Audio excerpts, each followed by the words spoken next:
i7 ગુજરાતનો અવાજ। નમસ્કાર દર્શક મિત્રો, i7 ન્યૂઝ ગુજરાતીની સાથે હું છું આપની સાથે પાયલ બામભણિયા। તો જોઈએ આજના મહત્વના સમાચાર। 9મી ઓગસ્ટ આદિવાસી દિવસ યુનો દ્વારા ઘોષિત કરવામાં આવતા આદિવાસીઓએ તેમની રૂઢિ અને પ્રથા મુજબની સંસ્કૃતિ, પહેરવેશ, નાચગાન ઉજાગર કરતી રેલી સ્વરૂપે ઝાલા વસૈયા ચોકથી શરૂ કરી અને આખા ગામમાં ફરી। મળતી માહિતી મુજબ દાહોદ જિલ્લાના ઝાલોદ તાલુકાના મુખ્ય સ્થળેથી મુવાડા ઝાલા વસૈયા ચોકથી શરૂ કરી ઝાલા વસૈયા ચોક પર પરત પૂર્ણ કરવામાં આવી હતી। ઝાલોદના આદિવાસીઓની સંસ્કૃતિને જાળવી રાખવા રૂઢિ અને પ્રથા મુજબ ઢોલ વાજિંત્ર, તીરકામઠા, ગોફણ, ઝૂલડી, પાઘડી જેવા પહેરવેશ ધારણ કરી શાંતિપૂર્વક આખા ગામમાં ફરી આદિવાસીઓના હક અધિકાર મેળવવા માટે બધા આદિવાસીઓએ એકજૂથ બની એકતાનો સંદેશ બતાડ્યો હતો। રેલીમાં આદિવાસીઓના રેલીમાં વિક્ષેપો ન પડે તે માટે પોલીસ વિભાગના કર્મચારીઓનો સહકાર આપી પોલીસનો ચુસ્ત બંદોબસ્ત ગોઠવી દેવામાં આવ્યો હતો। આયોજકો જેવા કે અજીતભાઈ વસૈયા, શિવાભાઈ વસૈયા, નીલુબેન વસૈયા, દિગપાલભાઈ વસૈયા દ્વારા રેલીનું આયોજન કરવામાં આવ્યું હતું। Bureau chief Kalubhai Damor, i7 news Gujarati, Dahod.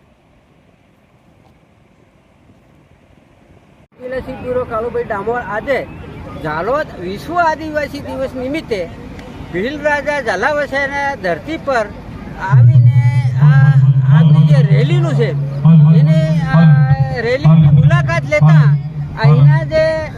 અહીંના જે સ્થાનિક જે આ રેલીનું આયોજન કરવામાં આવ્યું છે એ અંગે આપણે થોડીક જાણવાની કોશિશ કરીએ કે સાહેબ આ વિશ્વ આદિવાસી દિવસ જે તમે જે આયોજન કર્યું છે આ આયોજનની અંદર તમે આ 9મી ઓગસ્ટ સંદર્ભે લોકોને શું સંદેશો પુગાડવા માંગો છો એ અંગેની આપને થોડીક જાણકારી મેળવીએ। સાહેબ, આપનું નામ?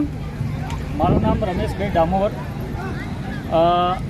સંયુક્ત રાષ્ટ્રસંઘ દ્વારા ઘોષિત વિશ્વ આદિવાસી દિવસ નિમિત્તે ઝાલોદ ખાતે ઝાલા વસૈયાની ધરતી પર દર વર્ષની જેમ વિશ્વ આદિવાસી દિવસની ઉજવણી રાખવામાં આવેલ છે અને એમાં તમામ ગામડાથી લઈને તમામ આદિવાસી સમાજ આમાં સામેલ થવાનો છે।